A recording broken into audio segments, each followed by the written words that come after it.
તો આ ગए आप સ્વાગત કરું છું તમારું આપની યુટ્યુબ ચેનલ પીડર ક્લાસીસની અંદર સ્ટુડન્ટ્સ હવે આપણે વિજ્ઞાનની અંદર આજે એક નવા પ્રકરણની શરૂઆત કરવા જઈ રહ્યા છે જેનું નામ છે પ્રકરણ 13 આપનું પર્યાવરણ એટલે કે અવર એન્વાયરમેન્ટ ઓકે આપનું પર્યાવરણ આ ચેપ્ટરની આપણે શરૂઆત આજે કરવા જઈ રહ્યા છીએ જો તમે લાસ્ટ ન જોયું હોય તો તમે એકવાર જોઈ શકો છો મેં તમને આખું પ્રકરણ 1 રાસાયણિક પ્રક્રિયા અને સમીકરણ આખું ડિટેલમાં બનાવ્યું અને હવે આપણે નવા પ્રકરણની શરૂઆત કરીએ છીએ તો સ્ટુડન્ટ્સ આ પ્રકરણના એન્ડિંગ સુધી જો તમે બન્યા રહેશો મતલબ તમે આ વિડીયોના એન્ડિંગ સુધી રહેશો તો તમને દરેકે દરેક વસ્તુ ખ્યાલ આવી જશે કે પર્યાવરણ એટલે શું એની અંદર શું આવે પછી નિવાસન તંત્ર એટલે શું આ દરેકે દરેક પ્રશ્ન તમારા મનમાં હશે અને તમે જો વિડીયોના એન્ડમાં રહેશો તો તમને આ બધા જ કન્ફ્યુઝન દૂર થઈ જશે કેમ કે હું સતત 5 વર્ષથી ઘરે ભણાવું છું મારા કોચિંગ ક્લાસની અંદર ભણાવું છું તો મારા પર તમે વિશ્વાસ મૂકી શકો છો અને હું તમને એકદમ ડિટેલ સાથે એકદમ વ્યવસ્થિત આ યુટ્યુબના માધ્યમથી એકદમ સરળ અને એકદમ મફત અને એકદમ જબરદસ્ત ઇમ્પોર્ટન્ટ નોલેજ તમારા સુધી પહોંચાડીશ તો ચલો વિડીયો શરૂઆત આપનું પર્યાવરણ સ્ટુડન્ટ્સ આ જે ચેપ્ટર છે તમે થોડાક આ ચેપ્ટરની વાત કરીએ તો આ ચેપ્ટર જે છે ને આ ચેપ્ટર પહેલા જ્યારે 2 વર્ષ પહેલા આ ચેપ્ટર ફક્ત 3 ગુણનું જ હતું મતલબ એક આ ચેપ્ટરમાંથી એક વિકલ્પ પૂછાતેલો અને એક વિભાગ બીમાં 2 ગુણનો એક પ્રશ્ન પૂછાતો પરંતુ NEP 2020 નવી રાષ્ટ્રીય શિક્ષણ નીતિ પ્રમાણે તમારો જે પદ્ધતિ છે તમારી ચેન્જ થઈ ગઈ આખું સિલેબસ બદલાઈ ગયો આખી પરીક્ષાની સ્ટાઇલ બદલાઈ ગઈ બ્લુપ્રિન્ટ બદલાઈ ગઈ અને હવે 2 વર્ષ પહેલા એટલે કે 2 વર્ષથી તમને જોવા મળતું હશે કે આ ચેપ્ટરમાંથી હવે એક વિકલ્પ તો આવે જ છે એક 2 ગુણનો પ્રશ્ન પણ આવે છે પણ સાથે સાથે હવે આ ચેપ્ટરમાંથી એક 4 ગુણનો પ્રશ્ન પણ આવે છે વિભાગ ડી ની અંદર પણ હવે આ પૂછાય છે હવે આ ચેપ્ટરનું મહત્વ વધી ગયું છે કેમ વધી ગયું કારણ કે અડધા ચેપ્ટર કાઢી નાખ્યા એટલે 100% વધી જાય એટલે તમને યાદ રાખજો આ ચેપ્ટરમાં તમને વિકલ્પ પૂછાશે વિકલ્પ ખાલી કે ગમે તે સેક્શન એ ની અંદર હેતુલક્ષી પૂછાઈ શકે સાથે સાથે વિભાગ બી ની અંદર 2 ગુણના પ્રશ્ન પૂછાઈ શકે જો તમે જનરલ વિકલ્પ સાથે ગણો તો 2 આવતા હશે 2 ગુણના 2 પ્રશ્નો આવે છે અને વિભાગ ડી ની અંદર 4 ગુણનો એક પ્રશ્ન આવે છે ઓકે તો જો સ્ટુડન્ટ્સ આપનું પર્યાવરણ પહેલા તો તમને આ શબ્દ સાંભળીને નવાઈ લાગશે પર્યાવરણ એટલે આપણને ખ્યાલ છે કે જ્યારે આપણે 3જા 4થા ધોરણમાં ભણતેલા ત્યારથી આપણે ભણીએ છીએ પર્યાવરણ નહીં ભણતા કે પર્યાવરણની આપણે એક સ્પેશિયલ પાઠ્યપુસ્તક આવતી હતી એમાંથી આપણને સર ભણાવતા પર્યાવરણ એટલે શું તો આપણી આજુબાજુનો જે વિસ્તાર હોય આપણી આજુબાજુની જગ્યા આપણી ચોપાસ આપણી આજુબાજુ જે કાંઈ હોય આપણી આજુબાજુના વિસ્તારને જ આપણું પર્યાવરણ કહેવાય જુઓ અત્યારે હું મારા રૂમમાં છું ઓકે તો મારી આજુબાજુ ઘણી બધી વસ્તુ છે જુઓ એક તો મોબાઈલ છે જેથી હું રેકોર્ડિંગ કરું છું પછી એક આ માયક છે પછી અહીં પા એક બોર્ડ છે અહીંયા નીચે ખુરચી છે પછી અહીં પા દરવાજો છે અહીં પા વાઈફાઈ લગાવ્યું છે અહીં પા પેલો ફેન છે પંખો છે બરાબર દરેક વસ્તુ છે તો આ દરેકે દરેક વસ્તુ મારા પર્યાવરણની અંદરની છે એમ કહેવાય એ જે તમે જે જગ્યાએ બેઠા હશો તો તમારી આજુબાજુ પણ ઘણી બધી વસ્તુ હશે ટેબલ હશે પંખો હશે લાઇટ હશે પછી ખુરચી હશે બારી હશે દરવાજો હશે આવું બધું હશે તો એ તમારા પર્યાવરણનો વિસ્તાર બરાબર હવે એક બીજી વાત સ્ટુડન્ટ્સ પર્યાવરણ મોટું પણ હોઈ શકે નાનું પણ હોઈ શકે કોકનું પર્યાવરણ નાનું પણ હોય કોકનું મોટું પણ હોય બરાબર તમે જીઓ રહેતા હોય એના આધારે નક્કી સાથે સાથે એક વસ્તુ યાદ રાખો કે પર્યાવરણ ફિક્સ ના હોય બદલાઈ શકે એક્ઝામ્પલ જુઓ અત્યારે ઉપરના ધોરણમાં છું ઉપરના રૂમમાં છું તો અત્યારે મારો વિડીયો બનાવો ત્યાં સુધી મારું પર્યાવરણ આ રૂમ અહીંયા હું કલાક રોકાઈશ 1 કલાક 2 કલાક રોકાઈશ તો આ મારું પર્યાવરણ આ જ થાય પણ હું 2-3 કલાક પછી નીચે જતો રહીશ મારા ઘરની અંદર નીચે જતો રહીશ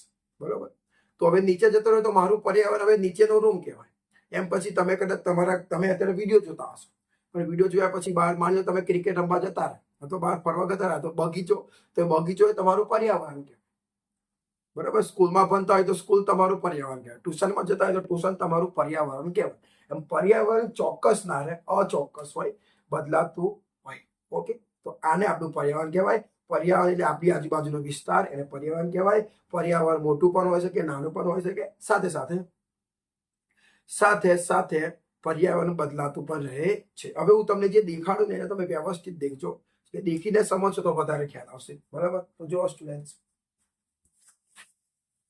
સ્ટુડન્ટ્સ, આ જે છે આપણું પૃથ્વી, આ પૃથ્વી પર આપણે અત્યારે રહીએ છીએ. તમને ખબર છે ને, આપણી પૃથ્વી તમને આવી દેખાય. જ્યારે તમે ઉપર આકાશમાં જોઈને દેખશો, ઉપર અવકાશમાં જઈને ચેક કરો, તો પૃથ્વીનો દડો આવો દેખાય, બોલ આવો હોય. બરાબર? અને એની પૃથ્વીની ઉપર જ આપણે રહીએ છીએ. તો જુઓ, આ જે પૃથ્વી છે સ્ટુડન્ટ્સ, દેખાય છે ને તમને? હા, ના દેખાતું હોય કહેજો. તો પૃથ્વીની ઉપર જો આ બધા પ્રાણીઓ હોય, પૃથ્વી પર મનુષ્ય પણ રહેશે. બરાબર? પૃથ્વી પર આવા પાલતુ પ્રાણી પણ રહેશે. આવા માંસાહારી પ્રાણીઓ પણ પૃથ્વી પર વસવાટ કરે છે. જો આ બધા પ્રાણીઓ પૃથ્વી પર વસવાટ કરે છે. પૃથ્વી પર આવા બધા મનુષ્યને બધા જ રહેશે. બરાબર? જુઓ, જેમ કે તમે જુઓ, આ જંગલ છે, તો જંગલની અંદર આ બધા પ્રાણીઓ દેખો. હરણ પણ જંગલમાં રહે, હાથી પણ જંગલમાં રહે, અને વાઘ પણ જંગલમાં રહે. આ બધા પ્રાણીઓ જંગલમાં રહે. બરાબર? સમજ્યા? બના પડી તમને? આપણી પૃથ્વી છે, પૃથ્વી પર આ બધા પ્રાણીઓ રહેશે. બરાબર? પૃથ્વી પર બધા જ જાતના પ્રાણીઓ. પછી આપણે બતાવ્યું તમને, હાથી એ બધા જંગલમાં રહે. પછી તમે આ જુઓ. હવે તો જો આ તળાવ છે, તળાવ કે નદી જે કોઈ તળાવ છે, તો એ દેખો, એની અંદર તળાવની અંદર મગર જેવા પ્રાણી રહે, કાચબો રહે, માછલી, આ બધા નદીની અંદર રહે. દેખો, તમને ખ્યાલ આવ્યો ના આવ્યો? આ તમે જુઓ, આ બંનેમાં ખ્યાલ આવશે કે હાથી, હરણ, સિંહ છે એ બધા કઈ રહે? જંગલમાં. અને મગર, કાચબો, માછલી બધા કઈ રહેશે? તો આ બધા તમારા નદી તળાવમાં રહેશે. બરાબર? આટલું ખબર પડી? હવે તમે આ જુઓ, વધારે ખ્યાલ આવશે. હવે તમને એકદમ ડિટેલમાં આપી દેવું કે આવા હરણ જેવા પ્રાણીઓ કઈ રહે? જંગલમાં રહેશે. પછી આ જે મનુષ્ય જેવા પ્રાણીઓ કઈ રહે? ઘરની અંદર રહેશે. અને માછલીઓ હોય, માછલી જેવા હોય જે જળચર પ્રાણીઓ, માછલી જળચર પ્રાણી, એ બધા તળાવ, નદીની અંદર રહે છે. દેખો, આ બધા કઈ રહેશે? આ જંગલમાં રહેશે, આ ઘરની અંદર રહેશે, અને આ નદી તળાવની અંદર રહે છે. બરાબર? તમે જોયું ને? જુઓ, તમે આ જુઓ તો બધા ખ્યાલ આવશે તમને. આ ઘર છે, અને આ જે મનુષ્ય છે, આ છોકરો છે, મનુષ્ય, આપણે બધા પોતપોતાના ઘરની અંદર વસવાટ કરીએ છીએ. બરાબર? બીજા કઈ રહેતા નથી. તો સ્ટુડન્ટ, આપણા મનની અંદર એક પ્રશ્ન થાય કે આપણે ઘરની અંદર જ કેમ? તો જુઓ, એક વસ્તુ તમને સમજ. આ હરણ છે. શું છે આ હરણ? સ્ટુડન્ટ, જીવન જીવવા માટે આપણને કંઈક જીવન જીવવું હોય ને, તો અમુક વસ્તુની જરૂર પડે છે. જુઓ, જીવન જીવવા માટે ખોરાક, એટલે જીવન જીવવું હોય તો જીવન જીવવા માટે ખોરાકની જરૂર પડે. નંબર 1 ખોરાક. બીજું કે હવાની જરૂર પડે ને, આપણે હવાની પણ જરૂર પડે. અને ત્રીજું પાણી, એટલે ખોરાક, પાણી. ચલો, જીવન જીવવા માટે 2 વસ્તુની જરૂર પડે. એક તો ખાવા પીવાની જરૂર પડે, અને એક હવાની જરૂર પડે. એ આપણને મળે તો આપણે જીવી શકીએ. બરાબર? પણ અત્યારના સમયમાં તો તમને ખબર છે, જીવવું હોય તો લાઈટ જતું રહે તો પણ આપણે જીવી નહીં શકતા. જીવન જીવવા માટે આપણી જરૂરિયાતો વધી ગઈ. મોબાઈલ ના હોય તો ના જીવી શકે, લાઈટ પંખા ના હોય તો ના જીવી શકે, સગવડો વધી ગઈ. એમ જીવન જીવવા માટે જરૂરી ખોરાક, પાણી અને હવા, આટલું હોય તો તમે જીવી શકો. બરાબર? તો જુઓ સ્ટુડન્ટ, આ જે હરણ છે ને, આવા જે પ્રાણીઓ હોય ને, હા, એ બધાને જીવન જીવવાની દરેક વસ્તુ જંગલની અંદરથી ઉપલબ્ધ થાય. દેખો, ખોરાક, તો હરણને જીવવા માટે ખોરાક કઈથી મળે? જંગલમાં મળે. હરણને પાણી કઈથી મળે? જંગલમાં મળે. હરણનું ઘર કઈ હોય? જંગલમાં હોય. પછી આ હરણને હવા બધું કઈ મળે? જંગલમાં મળે. તો હરણ છે એ જંગલમાં જીવી શકે, બીજે કઈ જીવી ના શકે. જીવન જીવવા માટેની દરેક વસ્તુ ત્યાં જ મળે, બીજે કઈ મળી શકે ના. આ રીતે મનુષ્યને તમે જંગલમાં રહેવા મોકલી દો તો એ ના રહી શકે, કેમ કે જીવન જીવવાની દરેક વસ્તુ ત્યાં ના મળે. જેવો જોતો હોય એવો ખોરાક ના મળે, પાણી ના મળે, કપડો પહેરવા ના મળે, સુવા માટે પલંગ ખાટલો ના મળે, તો એવો ના જીવી શકે. એટલે મનુષ્યને જીવન જીવવાની તમામ વસ્તુ એના ઘરની અંદર જ મળે. એટલે માછલી, જો તમે માછલીને નદી કે તળાવમાંથી બહાર કાઢી નાખો તો એ 2 મિનિટમાં મરી જાય, કેમ કે એને હવા, પાણી ના મળે. પણ તમે એ માછલી નદીની અંદર રાખો, તળાવમાં રાખો, તો એ જીવી શકે. તો જીવન જીવવાની દરેક વસ્તુ એને અહીંયા મળી રહે છે.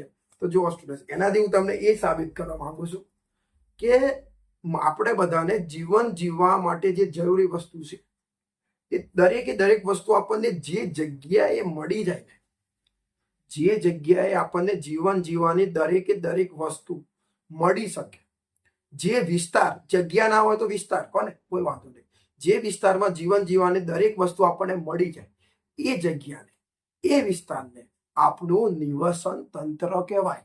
સમજ્યા? નિવસન તંત્ર શું કહેવાય?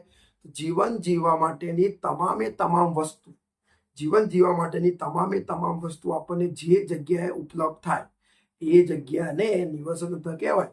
જીવવા માટે ખોરાક જોઈએ તો ખોરાક મળી રહેતો હોય, પાણી જોઈએ તો પાણી મળી રહેતું હોય, હવા જોઈતી હોય તો હવા મળી રહે, તો એ જે જગ્યાએ ઉપલબ્ધ થાય એ જગ્યાને આપણે આપણું નિવસન તંત્ર કહેવાય.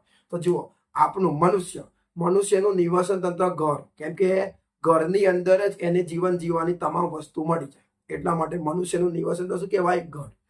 પ્રાણી, તો પ્રાણીનું નિવસન તંત્ર જંગલ, કે જંગલમાં જ એને જીવન જીવવાની તમામ વસ્તુ મળશે, એટલે એનું નિવસન તંત્ર જંગલ. જળચર પ્રાણી, કાચબો, હરણ, મગર, આ લોકોનું નિવસન તંત્ર નદી, તળાવ થાય, દરિયો થાય, કારણ કે એ લોકોને જીવન જીવવાની તમામ વસ્તુ ત્યાં જ મળે. ઓકે, તો તમને ખબર પડી ગઈ ને નિવસન તંત્ર કોને કહેવાય. હવે સ્ટુડન્ટ, નિવસન, કોઈ પણ નિવસન તંત્ર હોય ને તો એ નિવસન તંત્રમાં બે ઘટકો હોય. એક ઘટકનું નામ છે જૈવિક ઘટક. હવે જૈવિક ઘટક કોને કહેવું તમને સમજાવું. દેખો, જે સજીવો હોય ને એ સજીવોને જૈવિક ઘટક કહેવાય. એક્સપ્લેન કરીને તમને બતાવું. આપણું ઘર છે, તો જો આપણા ઘરની અંદર, આપણું ઘર એ આપણું નિવસન તંત્ર છે, તો ઘરમાં પણ ઘણા બધા સજીવો છે. જુઓ, ઘરમાં પેલા આપણે છે, આપણા મમ્મી પપ્પા, આ બધા સજીવો. સાથે સાથે ઘરની અંદર બિલાડી હોય, ઉંદર હોય, આ બધા સજીવો. પછી આપણા ઘરે કોઈ બગીચો હોય, એમાં ફૂલ હોય, ગુલાબ હોય, જાસૂદ હોય, તુલસી હોય, બધા સજીવો. પછી ઘરની અંદર ખબર નાના નાના જીવડા હોય, મકોડા હોય, એ બધું પણ હોય, તો એ બધા સજીવો. કોકરોચ હોય, આ બધા સજીવો. તો જુઓ, કોઈ પણ નિવસન તંત્રમાં સજીવો હોય કે ના હોય? હોય જ. બગીચો જુઓ તો બગીચામાં પણ ઘણા બધા સજીવો હોય. પછી તમે જંગલમાં તો જંગલમાં પણ ઘણા બધા સજીવો હોય, વનસ્પતિ હોય, નાના નાના પશુઓ હોય, પક્ષીઓ હોય, આ બધા સજીવો. તો સજીવોને કહેવાય જૈવિક ઘટક. સમજો, સજીવોને કહેવાય જૈવિક ઘટક કહેવાય. બરાબર? તો એક ઘટક હોય સજીવ, એટલે કે જૈવિક ઘટક. સમજે? અને બીજું એક હોય અજૈવિક ઘટક, એટલે કે નિર્જીવો. હવે કોઈ પણ નિવસન તંત્રમાં નિર્જીવો પણ હોય, જેમ કે ઘર.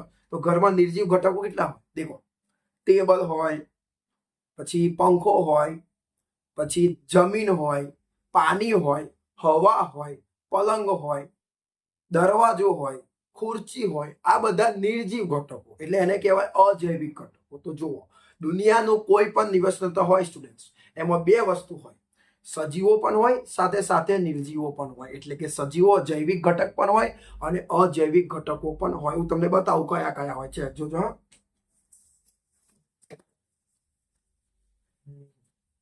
તો જુઓ સ્ટુડન્ટ્સ, આ તમારા જૈવિક ઘટક અને અજૈવિક ઘટક દેખાય છે ને? તો જુઓ, જૈવિક ઘટકો, મનુષ્ય જૈવિક ઘટક કહેવાય. હરણ, પ્રાણી, સસલું, બધું જૈવિકમાં હોય. માછલી, મગર જૈવિક. અજૈવિક ઘટકો દેખો, માટી એટલે જમીન, અજૈવિક. પછી ખુરચી અજૈવિક, પાણી અજૈવિક, પછી હવા અજૈવિક, વરસાદ અજૈવિક, તાપમાન અજૈવિક, ગરમી લાગે, ઠંડી લાગે, બધું અજૈવિકમાં. બરાબર સ્ટુડન્ટ? તો જૈવિક ઘટકો પણ હોય અને અજૈવિક ઘટકો પણ હોય. તો જુઓ, હવે નિવસન તંત્રની વ્યાખ્યા તમે બે રીતે લખી શકો. સમજાવો, આ રીતે પણ લખાય કે જે વિસ્તારમાં જીવન જીવવા માટેની તમામે તમામ વસ્તુ, વ્યવસ્થિત લખીએ આપણે, જે વિસ્તારમાં જીવન જીવવાની તમામ વસ્તુ મળી શકે તેને નિવસન તંત્ર કહે છે. જે વિસ્તારમાં જીવન જીવવાની તમામે તમામ વસ્તુ મળી શકે તેને નિવસન તંત્ર કહે છે. આમ પણ ચાલે અથવા આમ પણ ચાલે. મસ્ત વ્યાખ્યા બોલો સમજો. જે વિસ્તારના બધા જૈવિક ઘટકો અને બધા અજૈવિક ઘટકો ભેગા મળીને જે પ્રણાલીની રચના કરી તેને નિવસન તંત્ર કહે છે. આ વ્યાખ્યા તમારે લખવાની છે કે જે વિસ્તારના બધા જૈવિક ઘટકો એટલે સજીવો અને બધા અજૈવિક ઘટકો એટલે નિર્જીવ ભેગા મળીને જે પ્રણાલીની રચના કરે તેને નિવસન તંત્ર કહે છે. આ વ્યાખ્યા તમારે લખવાની છે. તમને આ વિડીયોના ડિસ્ક્રિપ્શનની અંદર પ્રશ્ન આપેલો છે. અત્યારે હું તમને સમજાઈ રહ્યો છું, ભણાઈ રહ્યો છું. પરીક્ષાની અંદર તમને પ્રશ્ન પૂછે તો તમે શું લખશો બોલો? એના માટે મેં તમારા માટે, મને ખબર છે કે કયા ટોપિકમાંથી કયો પ્રશ્ન પૂછાય. તો અત્યારે હું તમને શું ભણાઈ રહ્યો છું? નિવસન તંત્ર. તો નિવસન તંત્ર પરથી એક પ્રશ્ન પૂછાય કે ટૂંક નોંધ લખો નિવસન તંત્ર, તો એ પ્રશ્ન તમને બનાવી રહ્યો છું. તો આ પ્રશ્ન વિડીયોના ડિસ્ક્રિપ્શનની અંદર જવાબ સાથે લખેલો છે. વિડીયો PDF ડાઉનલોડ કરીને તૈયાર કરી દેજો. ઓકે, અત્યારે તમને બનાવી રહ્યો છું. ઠીક છે, વ્યવસ્થિત સમજજો. તો નિવસન તંત્ર સમજ્યા. હવે આપણે આગળ વધીએ. હવે સ્ટુડન્ટ કેવું હોય કહો, જે નિવસન તંત્ર હોય ને એ નિવસન તંત્રમાં ઘટક યાદ રાખજો. ઘટકો કેટલા હોય? 2. એક હોય જૈવિક ઘટક અને એક હોય અજૈવિક ઘટક. આવું લખી દેવાનું. બધા સજીવોને જૈવિક ઘટકો કહે છે. ઉદાહરણ લખી દેવાના. વનસ્પતિ, મનુષ્ય, પ્રાણી, આ બધા જૈવિક ઘટક. અજૈવિક ઘટક, બધા નિર્જીવોને અજૈવિક ઘટકો કહે છે. લખી દેવાનું. કોઈ પણ લખી દેવાનું. જમીન, પાણી, હવા, આ બધું અજૈવિક ની અંદર આવે. હવે સ્ટુડન્ટ જે નિવસન તંત્ર જે છે ને એ 2 પ્રકારનું હોય. નિવસન તંત્ર 2 પ્રકારનું હોય. એક હોય કુદરતી નિવસન તંત્ર. હવે તમને સમજ પડી ગઈ હશે. કુદરતી નિવસન તંત્ર એટલે જે નિવસન તંત્ર કુદરતી રીતે બન્યું હોય, ઓટોમેટિક, કુદરતે બનાવ્યું હોય, ઓટોમેટિક બન્યું હોય, એને કુદરતી નિવસન તંત્ર કહેવાય. અને જે નિવસન તંત્ર માણસો દ્વારા બન્યું હોય, આપણે બનાવ્યું હોય, એને કૃત્રિમ નિવસન તંત્ર કહેવાય. તો નિવસન તંત્રના 2 પ્રકાર, કુદરતી નિવસન તંત્ર અને કૃત્રિમ નિવસન તંત્ર. હવે તમને બતાવો, જોજો.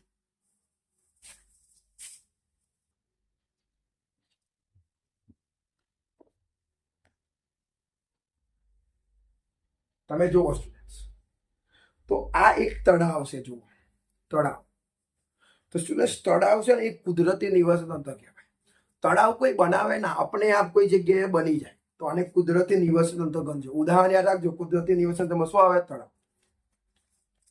અહીં જુઓ તમે સ્ટુડન્ટ્સ, આ આવ્યું જંગલ. તો જંગલ છે ને સાહેબ કુદરતી નિવસન તંત્ર કહેવાય છે. કે જંગલ કોઈ બનાવે ના, આપણે આપ બને. તો જંગલને કુદરતી નિવસન તંત્ર તમારે કહેવાનું છે. સાથે સાથે તમે જુઓ નદી.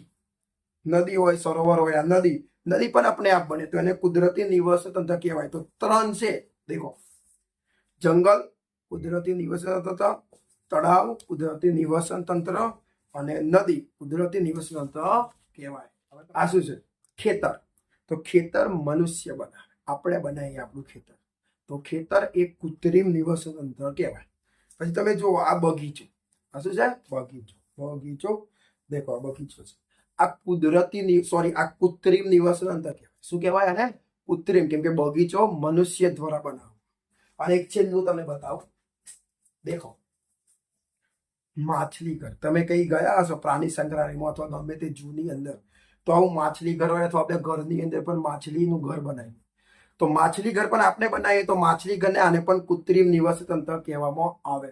તો સ્ટુડન્ટ્સ સમજ્યા ને? કુદરતી નિવસન તંત્ર કેટલા? 3. કયા કયા? વિચારો. જંગલ કુદરતી નિવસન તંત્ર, નદી કુદરતી નિવસન તંત્ર, તળાવ કુદરતી નિવસન તંત્ર, પછી સરોવર કુદરતી નિવસન તંત્ર. હવે કૃત્રિમમાં વિચાર. તો બગીચો કૃત્રિમ નિવસન તંત્ર કહેવાય. ખેતર કૃત્રિમ નિવસન તંત્ર. સ્ટુડન્ટ્સ આપણું ઘર તો આપણું, તો ઘર કૃત્રિમ કહેવાય. પછી હોટલમાં અમુક લોકો રહે, ખબર હે? તો હોટલ કૃત્રિમ કહેવાય. હોસ્ટેલમાં રહેતા હોય તો કૃત્રિમ નિવસન તંત્ર કહેવાય.